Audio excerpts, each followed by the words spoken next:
আয় সিঁড়ি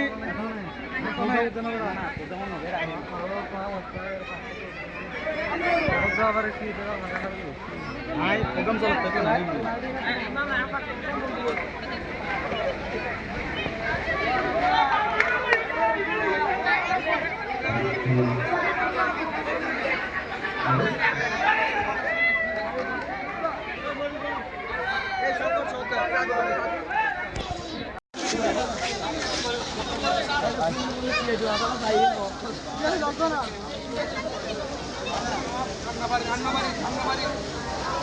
hello hello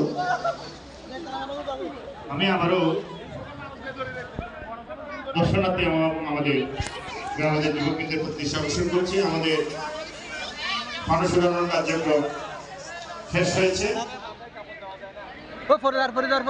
আমাদের পরিষ্কার পরিচ্ছন্নতা কার্যক্রম শুরু হবে, তাই যারা মাঠের মধ্যে ঘোরাঘুরি করছেন আপনারা মন্দিরের মাঠ ত্যাগ করার জন্য বিনীত আহ্বান করছি। কিছুক্ষণের মধ্যে আমাদের মন্দিরের গেটে তালাবদ্ধ করে দেওয়া হবে। আমাদের মানুষ উড়ানোর কার্যক্রম